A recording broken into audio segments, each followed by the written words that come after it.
What's up, everybody? Welcome back. Happy Skews Day to you. Guess what, Mark? Guess what else today is? Happy birthday to me. That's right. Yes, Oh it's man. Tuesday, April 8th, 2025. Came into this accursed world on this accursed day all those many, many years ago. But as we're sitting down to record this, it's actually not yet my birthday. I'm 38 for a wee bit longer because it is 1:50 p.m. on the left coast as we sit down to record this on April 7th. So I'm Trey, the birthday boy, and that's Mark. Yeah, that's what I get for my birthday. Another once in a lifetime catastrophe. It's always fun as a millennial. Always look forward to those. Every 5 years or so, there's new generational disaster that we get to deal with. But yeah, the global economy teetering on the precipice of collapse for very reasonable and understandable reasons I'm sure we'll get into. But how are you doing? Every time we elect a Republican president, this happens. What a weird coincidence. But I'm doing pretty good. Before we get to the show, less than 1 week ago, Cory, what did Senator of New Jersey, Cory Booker did like a 25-hour speech on the Senate floor, broke Strom Thurmond's record. The regular record's fucking cool. Fuck Strom Thurmond. For sure. There's also the Supreme Court election in Wisconsin, which we're not going to have a chance to talk about today, which Elon got fucked, and he lost a bunch of money, and that's funny. And he apparently was at least a 5-point drag on his candidate. That's great. The only point I want to make about it seems like blanketing the airwaves with ads about puberty blockers and trans people in bathrooms did not have the intended effect in Wisconsin. So just want to flag that for everybody who's still holding on to that as the reason everything's falling apart. Do you think this is going to lead to like an actual,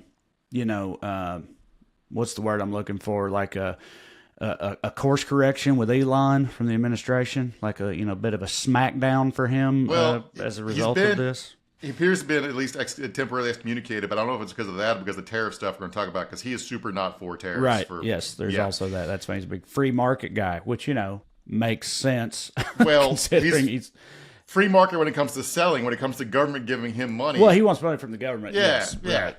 So, one little thing before we get to the show, and today we're going to be talking about the tariffs, which no one can figure out why we're doing them or what the point is. We'll talk about that.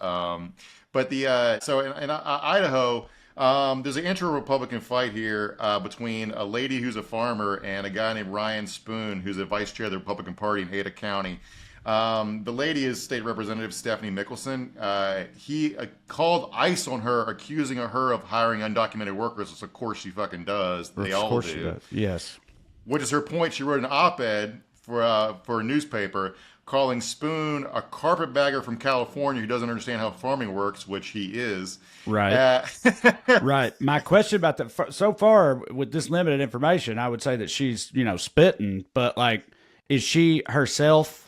Is she like MAGA, or is she not? Like, where's she at on immigrants generally? You know what I mean? They're all MAGA. She just wants her slaves. I know. Well, right? that's what I'm getting at. I'm saying it's like, yeah, but in this limited context, it's like, yeah, you tell his ass, Stephanie. You're right about that. But then I assume it's because, like you said, she's fine with all the rest of them getting rounded up and shipped off, but not her farm hands or whatever. This is one of those epochs on everyone's house, because like in a perfect world, I think those people should be like given documented status and be guaranteed solid wages. But also in the real world, they're willing to work not having legal status for a lesser wage. But fuck her for abusing them. But also we like the whole system runs on shit like this. I'm not sure what anybody's supposed to do about it. But like her basic point about him not understanding how things works is true. Like I try to understand how things work and wish they could be better. She likes the way they work currently, and he wants to make them worse. All right. So, yeah. But like, not understanding how it works, let's point this out. So the Idaho Dairymen's Association, which also wants their slaves, estimates that around 90% of workers in the state's dairy industry are foreign-born. The CEO of the Idaho Dairymen's Association is named Rick Narrowbout, one of those, Midwestern names, said if you remove the unauthorized portion of the agriculture workforce, at that point, we don't have the ability to produce enough food to feed ourselves. I think he's just talking about Idaho. Right. No, anytime this ever comes up, I bring this up, but, it's because it's relevant. Years ago now, I don't even know, it had to be 10 plus years ago, when I still lived in Tennessee, Alabama as a state passed some really sweeping draconian anti-immigration measure to, stick it to the Mexicans or whatever. And then they had like catastrophic losses in their every Yeah. agricultural sector that year. Like all their crops died and shit, and it put them in a real bad way because of course it did. And then they had to, they had to go back on that eventually because it's just the reality of the situation. And they, I get that. I know that they want to fear monger about immigrants and stuff, especially around election time or whatever. Of course, they're going to do that. But like getting into actually putting these policies in place and rounding these people up and shit, I thought that they were just being disingenuous and did all understand that it would be bad, that it would be disastrous, and that they would not do that. So they're just bullshitting the whole time. But if they go down that, they keep fucking around, they're going to find out. So. Which is sort of a theme lately. We're trapped in this doom spiral the Republicans are, where like they gin up, they provide grist for the rubes, right? Right. The rubes get amped up and claim more power, so they need to like, okay, now we got to cater to the rubes more, and more rubes take over. And then, but they've gotten themselves in a situation where the people who believe all the lies control everything, right. And there's nothing the powers they can be to rein them in anymore, which is kind of what we're talking about today. Exactly. But like, just in this specific scenario, we're 10 weeks into Trump's presidency, and we've got the state party calling the Gestapo on each other already. So there we go. Let's get into it. Let's get into it. All right, producer Matt is with us doing his thing back there. This is Weekly Skews. Before we get into it, I've, of course, got a couple things to remind you of. First, if you want to see me do stand-up comedy live and in person, go to TreyCrowder.com. Check out my upcoming tour dates. Northwest Arkansas, just got back from there. The weather was horrific the entire time, as it was in much of the country, but the shows, as always, were great. So thanks to you guys who came out to that.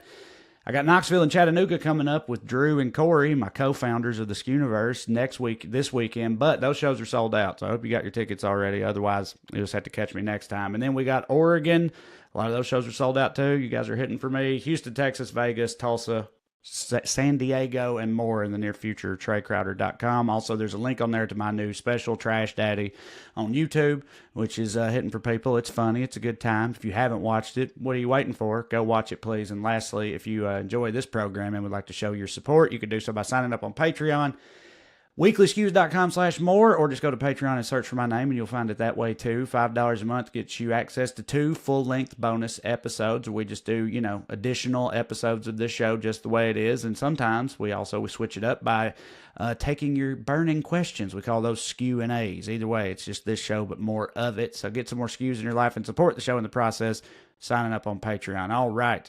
That's for the show tonight. We've already told you. We've already revealed what we're going to be talking about. Again, the tariff tragedy going on worldwide and the reaction there too and the fallout thereof and everything surrounding it. But first, we got the Daily Dumbass. Matt, graphic, please.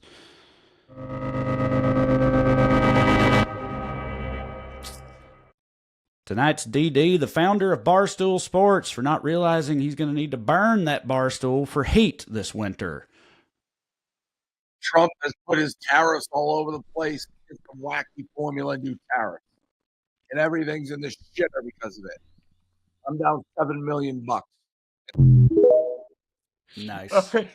So It's Dave Portnoy, the founder of Barstool Sports, as we mentioned. And I was saying when you sent whoever group chatted this video, like, it's like the first thing I've seen him bitching about lately where MAGA and Trump are concerned. He's been upset with them recently, which is funny to me, considering everything else about him. He did want to go on to say he's still glad he didn't vote for Kamala Harris. But Right. I do want to point, that video was from Friday. Here's an important update from today, if you got this, Matt. Ooh, I hadn't seen this. All right. I went super viral when I said I lost $7 million. I'd kill to be back to losing $7 million.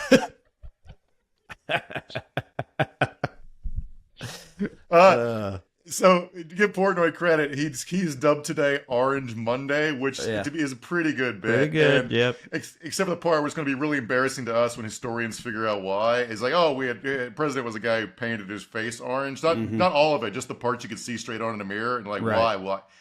I think he thinks it makes him look younger, even though everyone knows that he's 80. Oh, yeah. So, before we get into this, first of all, my condolences to anyone who's got to put off retirement because of this shit, or anyone who's good. Like, we don't know who's going to be unemployed yet. But like, the only reason I care about the stock market at all, as a person who doesn't have any investments, Right. No, I spent all my money, any extra money I had in my 20s and 30s having a good time, and all I got to say is, who's the ant, who's the grasshopper now, motherfucker? Sure. All right. Yeah, but it is. I know. I always think anytime this always comes up, I think of the line from that Alabama song. So somebody told us Wall Street fell, but we was so poor that we couldn't tell, or whatever. I've also never been tied to the stock market, but it is oftentimes, a harbinger of larger doom in the near future. So yeah, if you've got a 401k, generally the market grows long term, and so it's smart to put your money in mutual funds, whatever. Yeah, but when it goes up a lot in the immediate term, it generally helps about 30 people in the world. Right. But when it collapses, it fucks everybody on the planet. Yeah, exactly. Yes. So that's the reason I care about it. And so when I talk about the economy, I'm not talking about markets. I'm talking about stuff like homelessness, foreclosures, and the suicide rate. Okay. Mm-hmm. So with that context, I just want to point out before we get into the tariff stuff. Since everyone who really loves or hates Trump seems to think that Trump always has some super clever plan, I want you playing 8D chess all the time with everybody. I want you to keep this story in mind during all of this. Trump's tariff origin story, and this is from a piece in 2019 called "Trump's Love for Tariffs Began in Japan's 80s Boom." Back in 1988, Trump was trying to buy a 58-key piano that was used in the movie Casablanca. But he lost the auction to a Japanese guy back when Japan was the big free trade boogeyman, right? Mm-hmm. And his takeaway from that was it was an affront to God for a Japanese guy to have more money to spend on a piano than him. And he's made it his life's mission to make sure other countries don't have money since 1988. That's the main thing going on here. Sure. But when I know you're not, I know that we're both very aware it still doesn't make sense, but it's like that. It just also fucks us too. You know what I mean? Like, his rationale is like he's just trying to screw everybody else. I know it's all about trade deficits. That's one of those things that he's always been stuck on. Where it's like because he thinks he literally wrote that stupid ass book, The Art of the Deal. Like he thinks he's like he's the fucking the overlord of all the best business deals that have ever been made. He understands them better than anybody else, and he thinks that if you're getting screwed, if America's getting screwed over in a deal, it's got to be rectified. And he sees a trade deficit, which there could be a million different reasons for. He sees that as being screwed, right? So it's that's got to be fixed, and so. But that ain't how anything works in reality. Right, yeah. We'll get to I got a big chunk prepared on the trade deficit stuff. We'll talk about it because it's really the trade deficit. He thinks it's bad because it has the word deficit in it. Yeah, it sounds but bad. It's not. There's a minus sign involved. Right. Yeah. So when you say it's gonna it's possible there's some people that could be better off with all this. It just with targeted tariffs, if we onshore some stuff, which I'm in favor of. But the point is not like this. This is the stupidest way to go about it. Right. And back last summer during the height of the campaign, you asked me are tariffs good? Uh-huh. And I was thinking about it's like asking is paint good? Mm-hmm. Paint is good for changing the color of a fence, but it's bad to drink. Right? So context matters here, and I have no idea where we're going to be at with this tomorrow. He might relent, delay some of the tariffs, or change his mind and undo it. It doesn't matter. The damage. America's no longer the center of global commerce, and it's just going to look way different over the long term. And there's nothing we can do to undo it because we've proven ourselves to be morons who elect a moron to run everything twice. Right? Twice.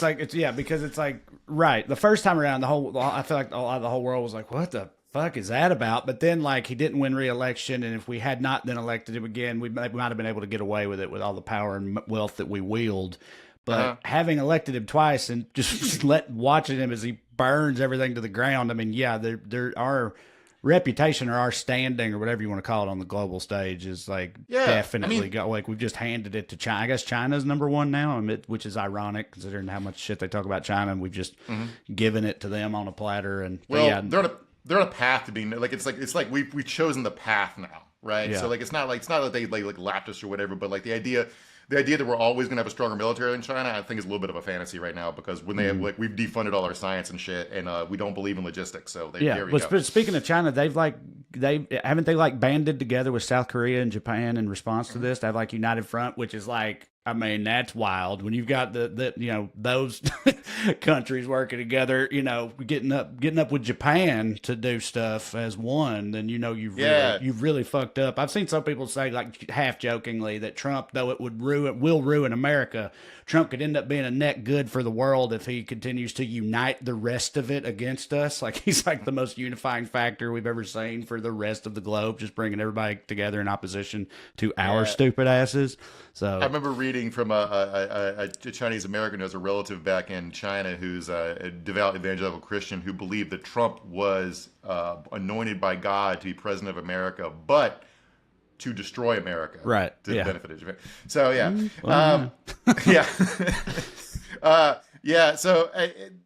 So like getting like you don't have to know a ton about like the history of Asia to be like China pushing China and South Korea and Japan into an alliance together is like it's like you managed to get NWA back together in like 1994. Yeah. So it, like this is just fascinating to me because like no one really has any sort of coherent ideology anymore because everybody's gonna buy into Trump's bullshit or oppose Trump's bullshit.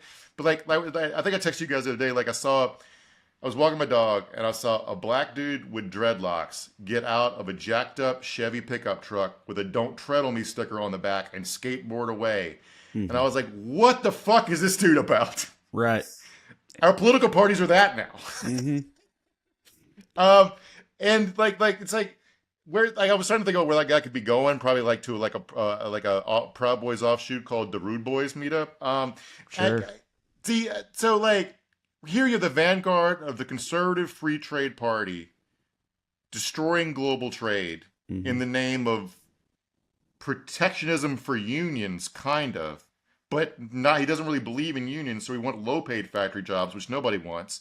Right. Well, in a way, it's kind of. I mean, again, I know that it isn't going to work, but I'm saying like the argument for it, I feel like it's probably something that probably hits for people in my hometown where, I've talked about it a million times. We had the factory that was the beating heart of our town's economy, left with NAFTA in the 90s and decimated everything. And it was a blue county and it's been a red county ever since and went hard for Trump and that whole narrative.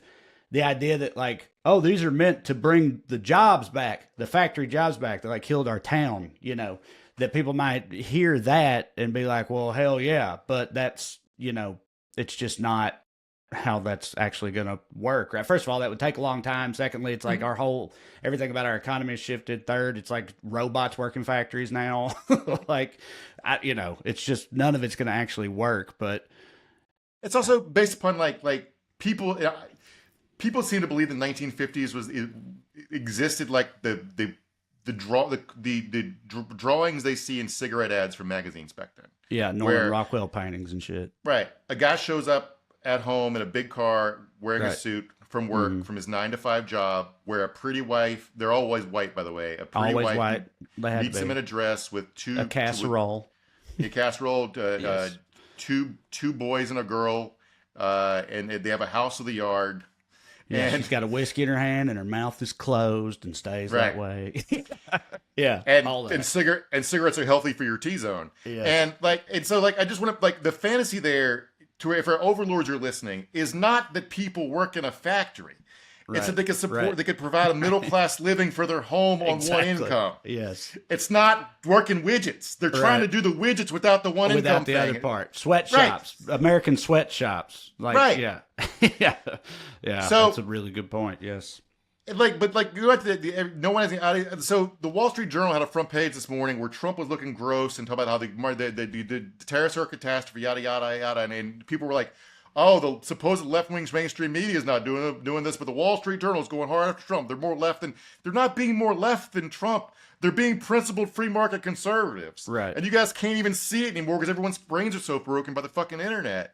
And so, but imagine telling a Vietnam vet who lost both his legs fucking trying to stop Vietnam from falling to the communists, being told that the communist general secretary of Vietnam is calling up the White House trying to persuade the American president to embrace free markets. Yeah. Mm-hmm. And telling his dad, the World War II vet, that also his chief advisor is a Nazi who like Heils Hitler on stage in front of their rallies and shit. And one of his other chief advisors inside the White House is a Nazi Jew. Yeah. So fucking make any of this shit make sense. So, but like the fucking Chinese embassy is posting videos with captions in Chinese of Ronald Reagan talking about how tariffs are bad. Yeah. So Bizarro world, baby. Up is down, left is right, and dumb is like- smart. so Welcome they, to the Trump future. Trump's got the president of United Auto Workers, Sean Fain, talking about how great the tariffs are, which maybe they will be for his union. I'd have no idea, except that I would note that, like, as soon as the tariffs were announced, Stellantis laid off 900 auto workers. And then Fain's gave an interview today. He was like, well, nobody cares about the stock market because a ton of Americans don't own any stock, which is true, except the auto workers do through their pension funds. Mm-hmm. So what the fuck is anybody on about? Right. I mean, that's the thing. It's like you said, I have stocks either, and I always felt the same way about it. But as you mentioned right before that, a lot of like just regular middle class, normal ass people have like 401ks or retirement accounts and stuff like that to their jobs and shit, which are affected by this stuff, you know. And again, more importantly, like we said, when it all goes to shit, other things follow. You can't just point and laugh at Wall Street when the bottom falls out. You think the bosses are going to defer their bonuses, or are they going to lay people off? Right. So that's the problem, right? And like you brought up the NAFTA, the main business employer in my hometown, the town I went to high school in, was a furniture factory, and then after the mid '90s, it was now it's a Walmart. Okay, so you're absolutely right. I don't want to sound like I'm super free. I just will note that, like, if you look at the graph of like U.S. manufacturing jobs, NAFTA comes in the middle of the downslope, and you can't even observe a difference of it happening.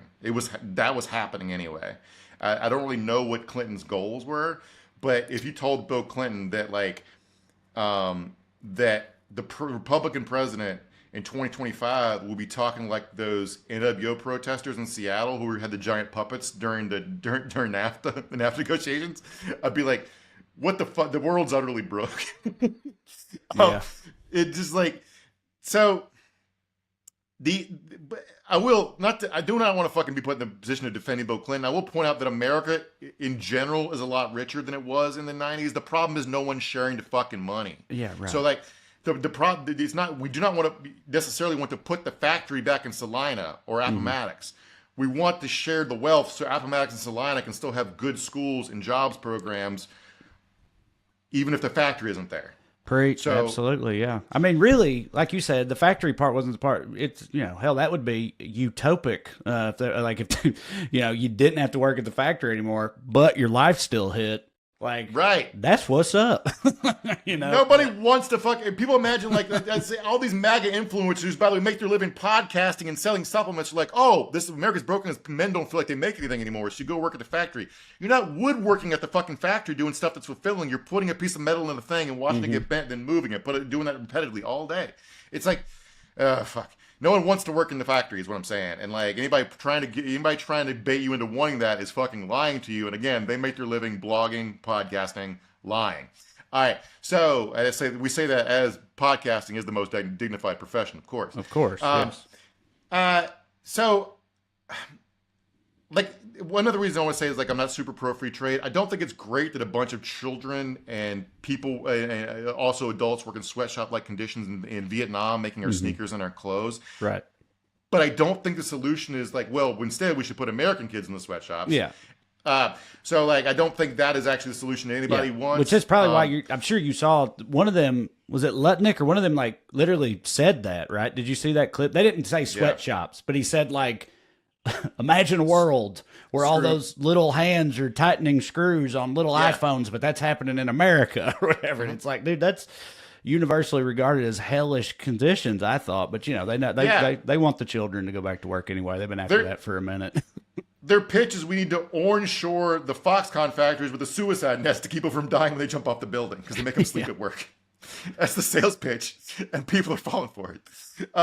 So like for context here, like, again, I'm in favor of onshoring a lot of this stuff. We saw, like, what happens to supply chains during stuff like COVID, okay? Like it makes sense. And what Biden was doing was, like, it was kind of working. We're in the middle of kind of a manufacturing, like, industrial boom right now that's being dismantled by these fucking tariffs. A lot of industrial investments collapsing because nobody knows they can import the stuff they're using to build the factories.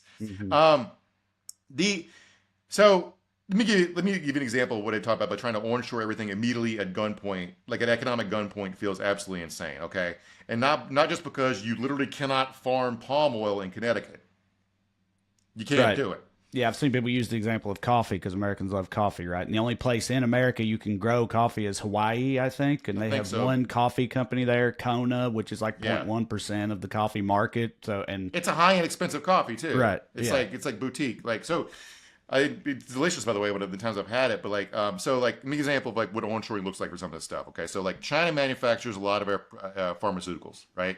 So we onshore the pharmaceutical factories. But guess who makes the precursor chemicals that go into the drugs? China. Okay, so now we onshore the factories that make those precursor chemicals. Guess who makes the machines that make the ingredients? China. So now we got to onshore the factories that make the machines that make the ingredients. Guess who makes the chips that go in the machines?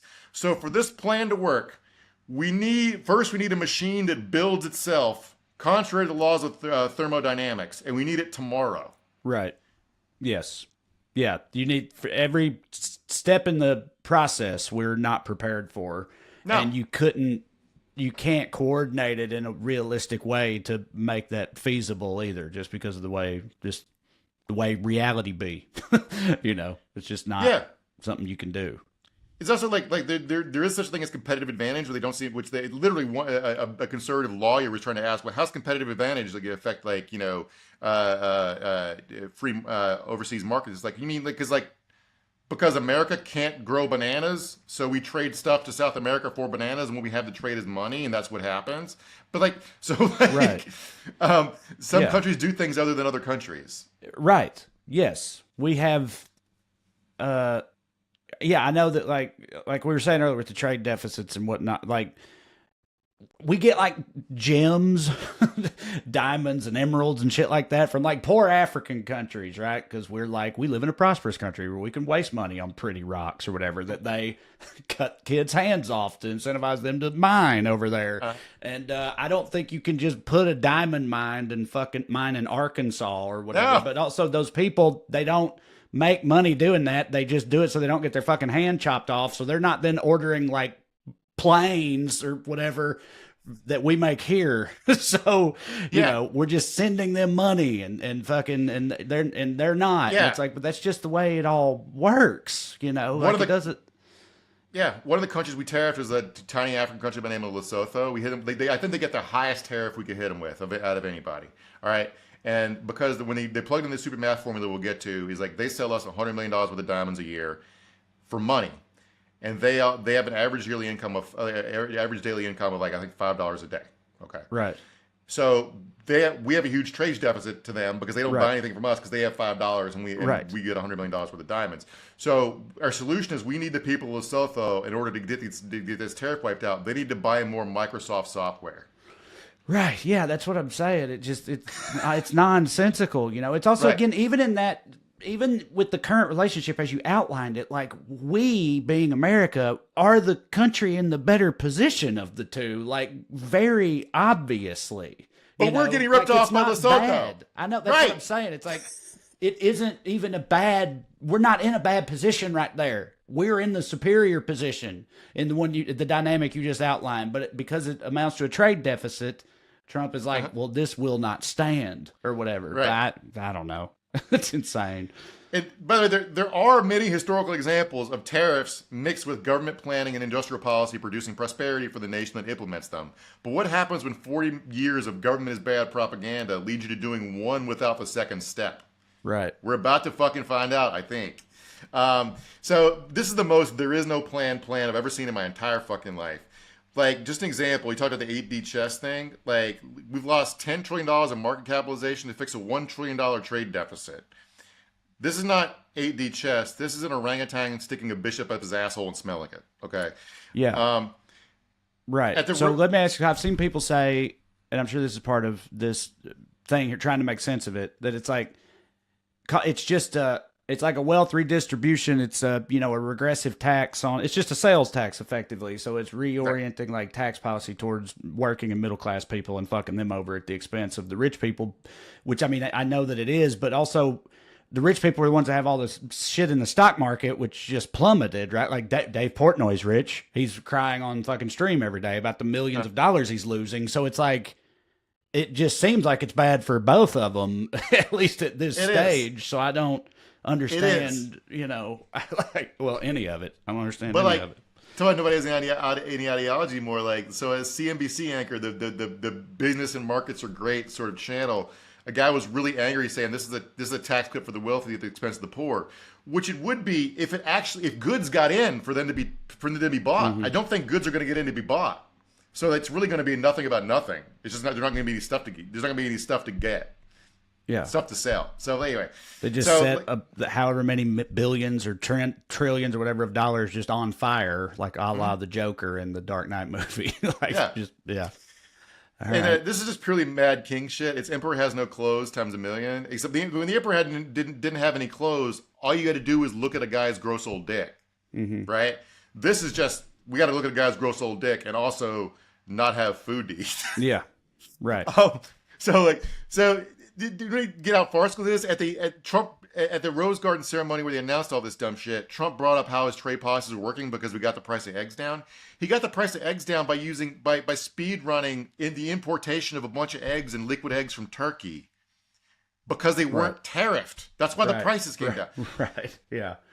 And I'm assuming we've since tariffed Turkey. If he did that today, it would have the opposite effect, right? It would he was only able to do that because he hadn't levied his own tariffs yet. Right. Right. Yeah. So price the Marlo from the Wire Crow, price the egg going up, baby. Mm-hmm. So I can't really find a winner in all this. Usually you think, okay, here's the conspiracy. And yes, I understand that if you're in huge market collapses, people like Warren Buffett will scoop in and buy the dips and wait the long game for them to go back up. Okay. Right. So yeah, sure. Somebody profits in a market collapse always, but it's very hard to plan to make that happen. Mm-hmm. It's a bad plan. In general, Warren Buffett would like it just to always go up. But so the only way to make sure money off this is to if someone knew this tariff announcement was coming and it was going to be this bad, and they front ran the market with short bets, which a couple people can do that. Yes, like the same. If you've seen Casino Royale, it's what the chief did by trying to blow up the plane. And a guy sort of but even that is not that isn't fair, right? I mean, isn't that like a version of insider trade? That's something they shouldn't be allowed to do anyway. No, but but the SEC doesn't exist anymore. Exist. Yeah, I know. Who's going to stop them, right? Like this morning, a guy got paid $8 for a blue check mark on Twitter, changed his handle to Bloomberg, and announced that Trump was going to do a 90-day reprieve on the tariffs. That's where that came from? Because I was watching, I turned on CNBC just because I knew I was probably going to be talking about this, and they're the business people, and I'm market dumb or whatever, and also just see what was even going on. I literally just woken up, and they were talking about this rumor that got out there. There was going to be a 90-day reprieve, and I guess the markets temporarily bounced back when that came out, but then they just got an official statement from the White House saying that was fake news, and they were definitely not. And I was like, what the fuck is going on? So that literally was from just some random Twitter dipshit who just changed his name to Bloomberg and said it was going to happen. That is so perfectly this era of America. And he caused $4 trillion of movements in the market. It went up, it shut up and shot back down. They realized it was bullshit. But if he was able to get and make some bets in there, he made a ton of money. So good. Again, no SEC. There's no laws here. Good luck. Congratulations to that guy. Wall Street lost so much money in this. I was thinking about the guys in that Financial Times article we quoted before where they said they were so happy because that Trump won because that means they can say the R word and call each other pussies at work again. Right. And I was just, when this happened, this market started collapsing, I was picturing them jumping out of a window like the stock traders did in 1929 by getting out one last R word on the way down. Just for the love of the game. Or telling the other guys you won't do it, pussy, about killing himself by jumping out of the window. Oh, God. So I heard clips of at least 2 or 3 different earnings because it's the end of the quarter when all this stuff was announced, right? So they're doing earnings calls. In the middle of their earnings call, saw their stock price and said, "Oh shit." Mm-hmm. I bet. By the way, I will take back when I said there were no winners in this. I do want to note that Philip Morris stock went up the day the tariffs were announced. I don't really know why. I can guess why. I'm willing to guess that cars running in garages stock was also up. Right. Well, that's it. That is actually a thing, isn't it? Like sin stocks or whatever. I think they do well in times of, turmoil like this. I think it's like an actual trend, which I Yeah. mean makes sense. It's like how binge drinking surged during COVID, so liquor stocks went up. Right. All these people are cross purposes and can't even get their story straight or what they believe anymore. Play this clip, Matt, if you got it. Everyone is taking a hit, including billionaires. Elon Musk lost just over $30 billion just on Thursday and Friday, and he's down again today. And by the way, he's in a fight with the point man on tariffs, Peter Navarro. Right. So yeah, Elon made a video this week saying that tariffs are stupid and we need a joint free market with Europe. So basically, we should take the UK spot after Brexit, and everybody from the White House told him to fuck off. So that if you're wondering why he's on the Aussies, it's not necessarily because of Wisconsin. So talking about all these people can't get their story straight or at cross purposes, like some Trump people are saying the tariffs are a negotiating tactic, a starting point for free trade deals with other companies, while others are saying they're permanent. And I can't tell who's wishing and who's shitting in their hand. There's also some Trump people saying it's so that we can work in the factories, while others are saying that the factories will be automated so the products will be affordable, because if Americans work there, they won't be. Like an iPhone will cost like $30,000 or some shit. Right.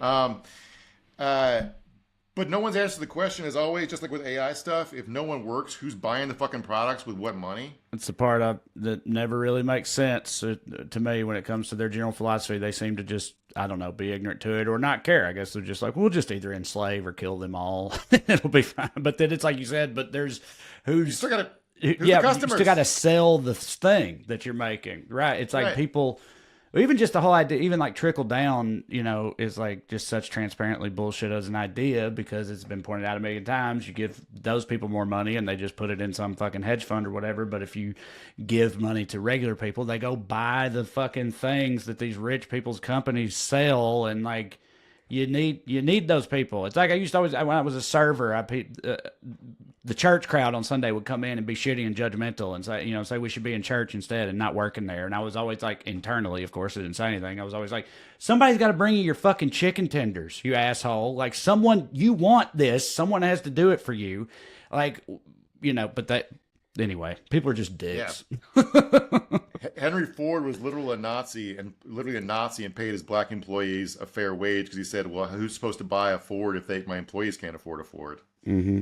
So if the fucking guy who made us all learn square dancing in high school to get rid of jazz music understood this, why don't our modern oligarchs? I don't fucking know. Right. They're just going to have sex robots and hang out with each other, I guess.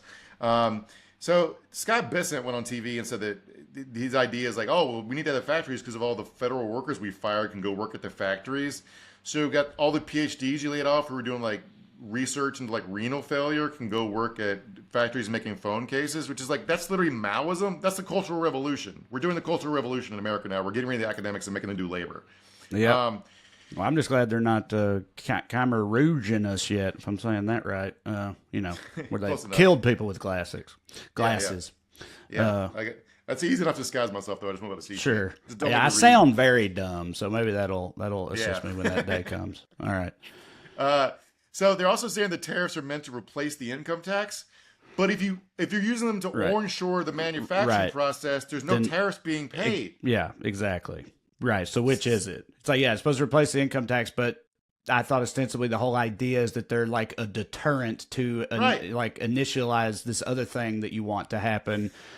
So people shouldn't even be paying tariffs in a perfect world. So how are they a source of revenue? And if they are a source of revenue and you are counting on that money, then you don't want them to do the other thing, which you use to justify their existence. So, it's just all one feedback loop of nonsensical horse shit, it seems like.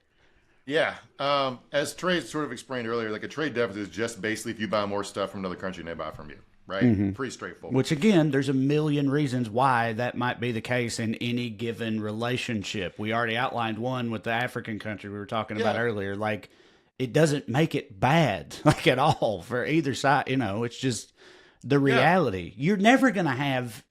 I feel like you would have to have trade... There's always going to be countries where you would... It can't work the other way. Like, there can't be just 100% surpluses with everywhere.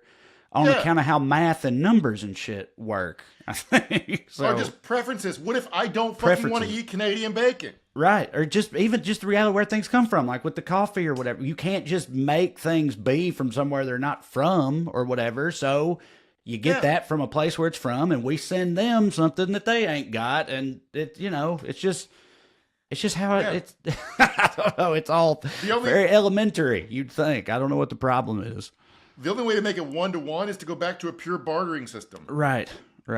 Because the other way, like the way buying stuff works with money is you get the thing and the seller gets money. That's not a fucking scam. Right. Like by the same logic, this trade deficit bullshit. I have a trade deficit with the grocery store because I buy stuff from them. They don't buy jack shit from me.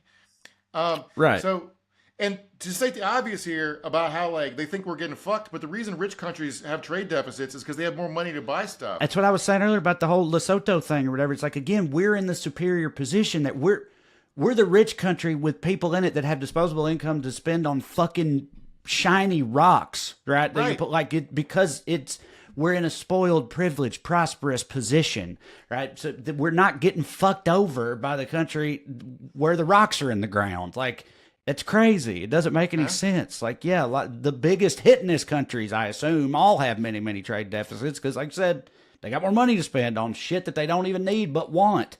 So why do you want to fuck with that?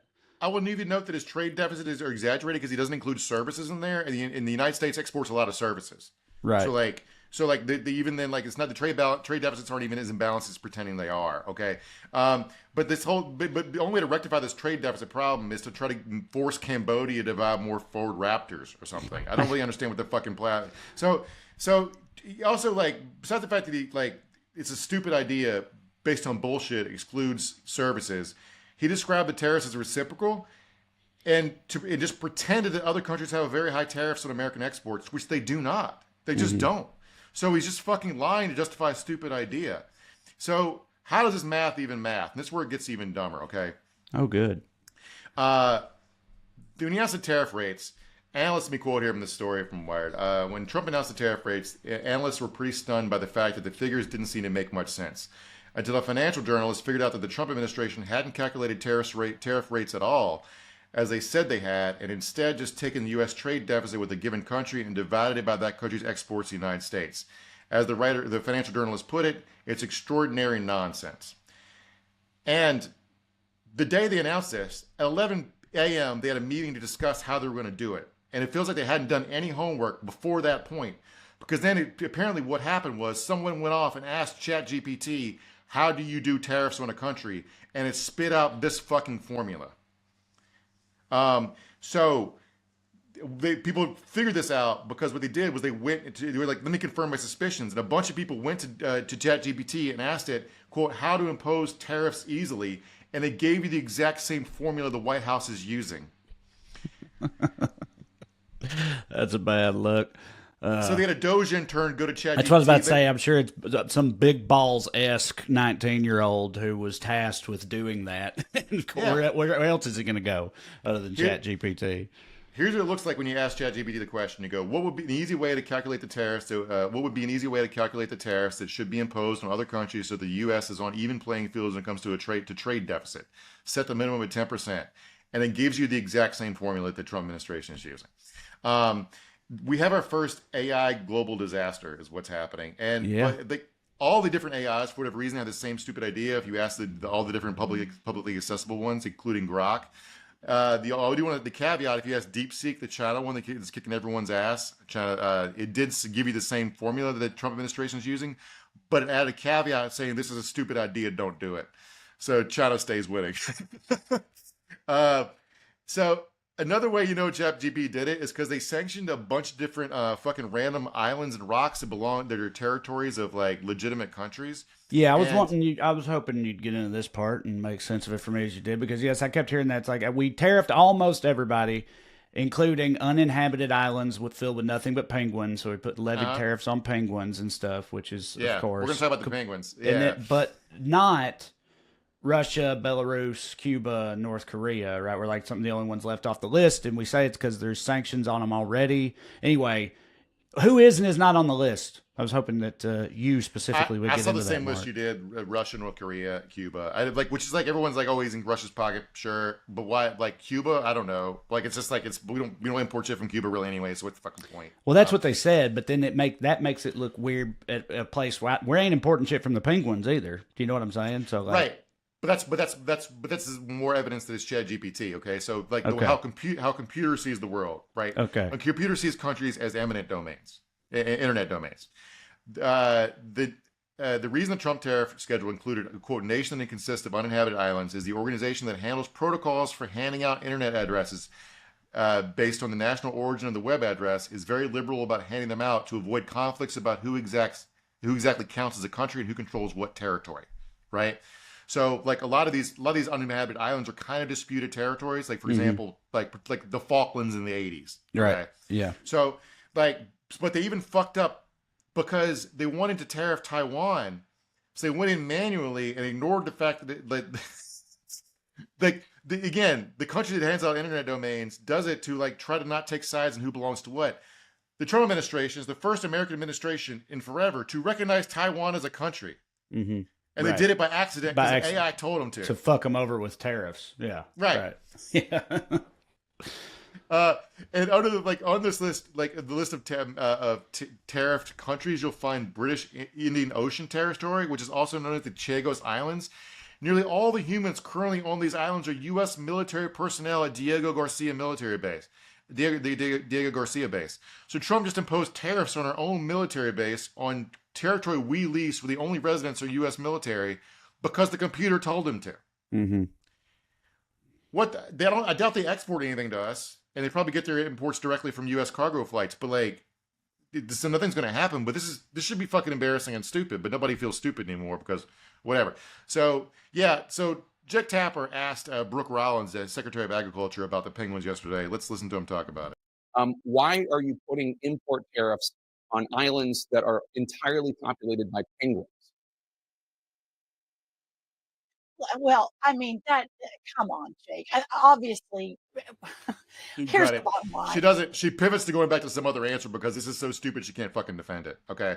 Yeah, of course. There literally is no possible defense for it. I mean, other than acknowledging, well, we kind of automated that whole deal. And so, right. There were a few hiccups and we'll get those cleaned up and it'll work like a charm, but they can't tell everybody that they automated it, I guess, because, it's got to be some grand master plan that they cooked up or whatever. So, right.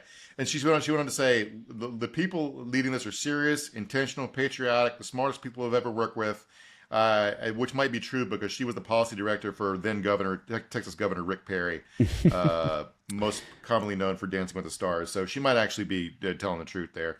Howard Lutnick, who you mentioned earlier, he said that they had to tariff the Penguin Island because it was to close a loophole because other countries would just run their commerce through the Penguin Island at the tip of the coast of Antarctica. Yeah, that'd be simple enough, right? Just Jeff Bezos standing up at an Amazon delivery center in the Arctic manned by elephant seals. This is, oh God. So a few more comical examples here. The tiny island of Saint Pierre El Miquelon, which is off the coast of Canada, but is part of France, got hit with a 99% tariff because somebody bought $3.4 million worth of goods in July of 2024, which is probably crab, lobsters, and cod.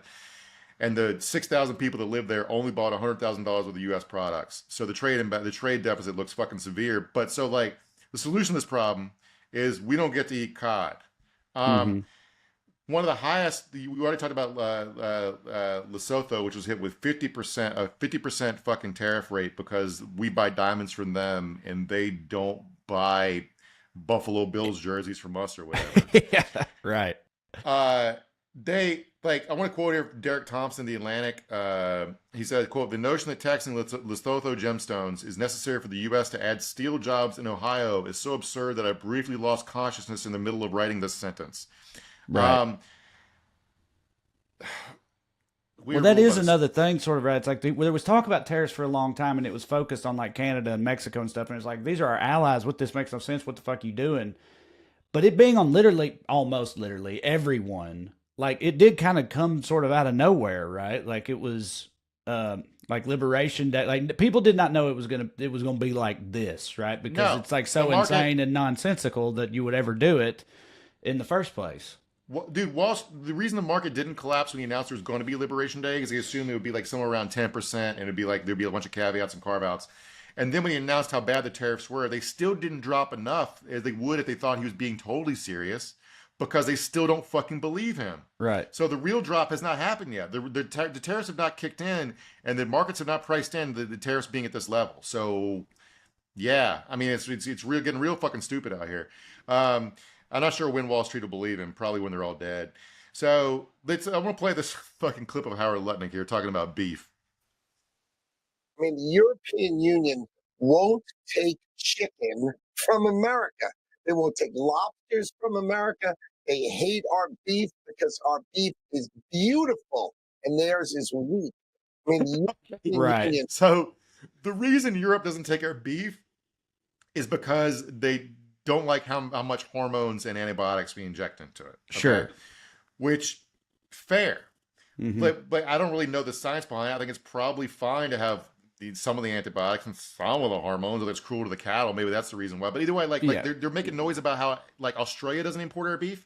American beef producers do not want to export to Canada because they make more money selling it here. They're trying to force our farmers to sell beef overseas. They don't want to. Right. Yeah. And I'm sorry, you said their beef is weak, but it's like, I mean, considering how marbling works and how fat hits and stuff, I feel like you might want a weaker beef, actually. That's also kind of the science, the idea behind the horrific pursuit. That's not the right word. Veal, how we make veal, you know, like you want them to be soft and fat and weak. So you just shove them in a cage and fill them with grain until they almost explode, and then they get real juicy. So anyway, I think our digress. cattle are weak and theirs, our cattle are strong and theirs are weak. I think he's like talking about the steroids. Yeah, probably. Yeah, we pumped full of hormone. We got big old jacked bulls with big dicks. Big old American bull dicks, Mark. And they got little pansy-ass French bulls fucking traipsing around the countryside over there. And I'm saying, even if that's true, I bet those, you know, little wispy French bulls might arguably taste better, is all I'm saying. Just so everybody knows. But they're not as profitable because they're smaller. That's There's less of them. Yes, right. Of course. I'm glad we figured all that out. I'm trying to figure out, I thought the whole point of that MAHA, the Make America Healthy movement again, it was like people don't want the hormones in the beef. Was there's an idea here we import the weak and gay European cattle without the steroids, and we make the Europeans eat the steroid cat? I don't know, but like Brooke Rollins in that same Jake Tapper interview went on to say, complain about the European Union doesn't take our pork. And Tapper brought up the fucking the hormones used in pork thing, and she said, Brooke Rollins said they're using fake science and unsubstantiated claims to not take our products. Which, yes, but who else is using fake science to say, like, anyway, fuck, you guys made RFK Jr. the goddamn Health and Human Services Secretary. Mm-hmm. What are we doing? Like the whole thing about, like people were thinking you're not going to be able to get vanilla in the United States anymore. Like, oh, well, a bunch of MAGA people on the internet were like, well, what is vanilla in besides ice cream? Bullshit. Every fucking thing. I'll fucking put my foot down on that. As somebody who took up baking during COVID and now is a big devotee of it, they don't know what the fuck they're talking about. Vanilla is the sweet version of garlic, where it's like, I don't care what the recipe says, you just put it in there till it hits. But it's in almost everything that hit. Yeah, right. No, vanilla's like perhaps the most crucial ingredient in baking outside of, like, obviously flour and sugar or whatever. But yeah, no. Anybody ain't putting respect on Vanilla's name, they can take it up with me, because they're fucking idiots. Right. So we need vanilla. We need vanilla. We got an administration where RFK Jr. is going to be trying to ban like red dye number 7 or whatever. At the same time, they're going to make him go out and argue that imitation vanilla, which is made from petrochemicals and wood pulp, is better for you than real vanilla. Right? Mm-hmm. That's where we're fucking headed. And we are so goddamn stupid as a people, man. I mean, CNN did this focus group of people. In their own words, CNN's audience shares their thoughts on Trump's tariff. This is a woman from Harrisburg, Pennsylvania. I am planning on growing all our produce this year. Harrisburg is a suburb in central Pennsylvania, so she's saying she's going to grow bananas in her suburban yard in Pennsylvania. Mm-hmm. Look, I don't know, like somebody grew up on a farm here. Farming's fucking hard. Yeah. You need a lot of land to do it. Bro, not even just far. Even if you're just talking about for your, my mama used to always keep a garden and shit that we ate plenty of stuff out of every year. And it hit real hard for me, by the way. But just gardening, that shit's harder than people think it is. I know it's like that whole like green thumb thing is a real thing. We've tried various things growing them out here and we can't, you can't just throw seeds in the ground and hope for the fucking best. You got to know what you're doing a little bit. Also, if you go a few months without rain, you starve to death, right? Yeah. There's a reason. There's a reason people stop living that way. So yeah. So we had like a garden at our house. It was like 4 or 5 acres. So calling it a garden's a bit fucking small, but we call it a garden. And we had another acre of corn that we try to sell at a roadside stand or whatever. But like my dad was able to do this because he worked in the garden all weekend, every weekend, and had 3 children to do free labor. And we still had to buy vegetables because it wasn't enough. This reminds me of the whole trad wife influencer thing with all these women on Instagram. Homesteading. Right. Yeah. And I'm looking at like people are like as aspirational. Like it does look like a decent life to be like, I'm a stay-at-home mom who takes care of this hobby farm, and I have 6 beautiful blonde-haired white children. Okay. But I'm looking at that. I'm like, that's a millionaire. Oh yeah. That's a fucking millionaire. That's not a sustainable way for everyone to live. So No. like I don't understand why people think that's possible. But so the scenario we're in is basically back in the 70s. U.S. business oligarchs fucking funded a counterattack against the New Deal. They deliberately dumbed everybody down in the entire population, made college unaffordable, and they wiped out the good jobs you could do without a college degree. And now our country is pissed off fucking morons who think they can farm in their backyard in Harrisburg, Pennsylvania, enough food to live on for the year. Yeah. Ah, fuck. Now, So- we mean and dumb. That's the order of the day for sure. And it seems to only, and they're pushing even further. They're trying to basically just get rid of what schools we do have, and they're always, talking shit about it. Like playing to people's meanest instincts as well. So mean and dumb is what they want, I guess. I don't know why you need the mean part. I guess so you got a bad guy to to get people rallied against. If they weren't mean, they wouldn't hate Mexicans and Muslims and other immigrants and stuff. So I guess that's why you need it. But it's a shame. As far as China's part in this, and China's not going to lay down on this trade deal. They don't have to. We import way more stuff from them than they do from us, and they have plenty of other markets they can sell to. Of course, yeah. And they're worth paying the price of this trade war to fucking watch us eat shit, which is why they haven't raised a single peep about us accidentally recognizing Taiwan as an independent country. China rolled out flying cars the other day, by the way. We have measles. Yep. I'm not trying to do like pro-Chinese propaganda. Such a good way to frame that. Yeah. Not everybody in China, like a lot of poor people and oppressed people in China who don't have access to the flying cars. I'm not doing pro-Chinese. I'm still on the net for the moment. I'd still rather live here. Okay. But I want to quote here from The Economist. China enters the new age of MAGA stronger than in Mr. Trump's first term. President Xi Jinping has long argued that America is too polarized and overstretched to sustain its global goal. His paranoid nationalism used to seem like dystopian hyperbole. Now that Mr. Trump is committing such wanton self-harm and general destruction, it looks ahead of its time. So if you follow Chinese policy announcements closely, their Chinese century inflection point was supposed to be 2050. Okay.